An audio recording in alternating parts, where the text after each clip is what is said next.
오늘 시편 38편 말씀을 읽는 날인데요. 다윗이 기록한 시 이렇게 기록이 되어 있습니다. 시편이 150편으로 되어 있는 것을 잘 아실 것입니다. 그 시편들 가운데서 7편 정도가 회개에 관한 그런 시를 담고 있습니다. 그래서 그 내용으로 분류할 때 참회시 혹은 회개의 시라고 부르는 내용들이 있는데요. 그 중에 또 한편의 시, 그것이 오늘 우리가 읽은 시편 38편의 내용입니다. 참회시 혹은 회개의 시라고 분류할 수 있겠고요. 여호와의 분노의 징계에 처해져 있는 상태에서 하나님 앞에 아르는 깊은 곳으로부터 하나님 앞에 참회하는 그런 내용을 담고 있습니다. 역사적인 배경에 대해서는 여러 가지 추정해 볼 수 있겠는데, 다윗의 삶에 있어서 가장 큰 범죄 사건은 밧세바라고 하는 여인을 간음한 그러한 일이었고, 또 그 죄를 은폐하기 위해서 그의 남편이었던 우리아라고 하는 충신을 결국 죽음에 내모는 일을 했던 것입니다. 그런 상황을 이렇게 떠올려 볼 수 있을 만한 그런 모습이 오늘 우리가 있는 이 시편 속에 잘 표현되고 있다는 겁니다. 자신의 죄에 대한 철저한 인식, 그리고 철저한 애탄, 또 철저한 하나님께 자신의 죄를 구하면서 용서를 구하는 그런 내용을 표현해 주고 있습니다. 이런 시편이 기록되어 있다고 하는 것이 참 우리에게도 얼마나 큰 위로가 되는지 모릅니다. 하나님 앞에 죄로 인해서 깊은 징계를 당하고 있는 상태에서 그의 마음도 그의 상황도 그의 몸조차도 처절한 상태에 놓이게 될 때 오직 하나님의 긍휼과 자비만을 구하면서 하나님 앞에 서게 하는 이러한 내용들이 오늘 내용에 잘 포함되어져 있기 때문에 우리 자신도 우리 연약함과 또 완악함으로 인하여 하나님 앞에 죄를 범할 때 우리가 이러한 시편의 내용들을 힘입어서 하나님 앞에 우리의 죄를 용서해달라고 간구할 수가 있고 우리의 심령이 회복될 수 있는 그러한 길이 우리에게 활짝 열려 있음을 우리가 볼 수 있다고 하는 겁니다. 1절로부터 4절의 내용은 그가 하나님께로부터 징계를 받는 이 상태가 얼마나 심각한가 하는 것을 호소하고 있습니다. 하나님의 징계가 전방위적으로 그에게 임하는 그런 상태에서 자신의 죄악이 얼마나 중한가 하는 것을 잘 표현해 주고 있습니다. 1절 말씀 먼저 한번 가서 보시면은 이렇게 말합니다. 주의 노하심으로 나를 책망하지 마시고 주의 분노하심으로 나를 징계하지 마소서. 이렇게 하나님 앞에 첫 기도를 열고 있습니다. 이어지는 말씀에 보면 주의 화살이 나를 찌르고 주의 손이 나를 심히 누릅니다. 라고 이렇게 고백합니다. 3절에서는 주의 진노로 말미암아 내 살에 상한 곳이 없다라고 이렇게 고백합니다. 하나님께서 그를 어느 곳으로도 옴싹달싹하지 못하게 그를 진노하시고 징계하시는 그런 모습을 그가 이렇게 표현하고 있는 것이죠. 4절에 보면 내 죄악이 내 머리에 넘쳐서 무거운 짐 같으니 내가 감당할 수 없습니다. 이렇게 표현합니다. 사람들이 자신의 잘못과 허물을 깊이 바라보지 못하고 얼마든지 피할 길이 있다고 생각이 되면요. 변명과 핑계를 늘여놓고 또 얼마든지 다른 것에 기대려고 하는 심리가 있는 겁니다. 그런데 하나님께서 사랑하시는 자들을 하나님이 옴싹달싹 못하게 묶어줄 때가 있어요. 하나님 외에 다른 살 길이 없다고 하는 것. 하나님을 찾지 않고는 회복될 수 없다고 하는 것을 하나님이 깊이 깨우쳐 주셔서 그러한 시간들을 길게 끌면서 더 오히려 오랜 시간들을 허비하지 않도록 하시고 하나님께서 그를 전방위적으로 그를 누르시면서 그로 하여금 빨리 하나님 앞에 돌아서게 하시려는 긴급조치와 같은 것, 그런 상황을 우리가 생각해 볼 수 있는 겁니다. 이 징계의 유익은 우리가 성경을 통해서 많이 알고 있는 것처럼 이 징계는 우리의 영혼의 깊은 잠을 깨우치기 위한 아주 좋은 도구가 된다는 겁니다. 우리가 앞에서 읽었던 시편에 그런 말씀이 있죠. 죄가 그를 결국 처단하게 만들고 죄가 그를 심판에 이르게 한다는 거죠.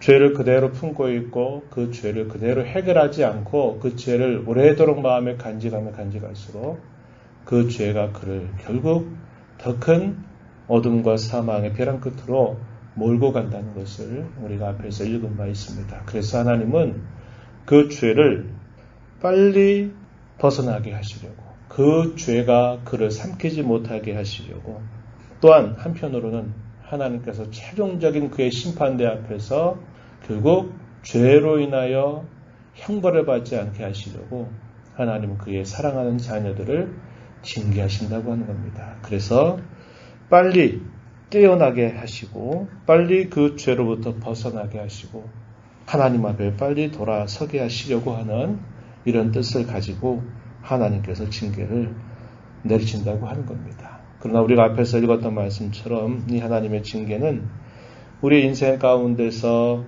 그것을 시간적인 양으로 따졌을 때 그것은 평생이 아니라 아주 잠깐의 징계라고 하는 것을 우리는 기억하게 되는 것이죠.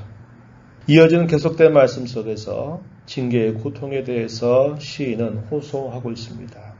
징계로 말미암아 그가 고통을 당하고 있는 현실, 또 그가 사회적으로 소위 왕따와 같이 소외되고 있는 그런 상황, 또 대적자들은 그가 쓰러지고 넘어지고 연약해진 것으로 인하여서 오히려 기뻐하고 더욱더 그가 결국 신앙에서 멀어지게 하려고 하는 기대를 갖고 있는 그런 상황에 대해서 호소하는 내용들이 주어집니다. 5절 말씀 한번 보면은 이렇게 말합니다. 내 상처가 썩어 악취가 나오니 내가 우매의 한 까닭이로소이다.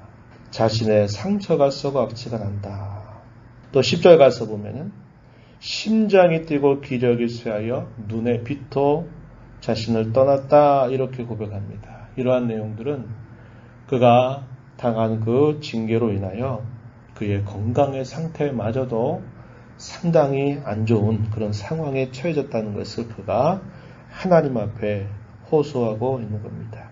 6절에 보면 아프고 심히 구부러졌고 종일토록 슬픔 중에 다닙니다. 이렇게 그가 고백하고 있습니다. 7절에 보면 허리에 열기가 가득하고 살에 성한 것이 없다고 고백하고 그의 그러한 모습이 자신의 심령조차도 깊이 흔들고 있는 상황을 표현합니다. 8절에 보면 피곤하고 심히 상하였음에 마음이 불안하여 신음합니다. 이렇게 하나님 앞에 고백하고 있습니다. 사람들이 그를 떠나자 그에게 더욱더 큰 외로움이 그를 엄습합니다. 11절 말씀에 한번 보시기 바랍니다.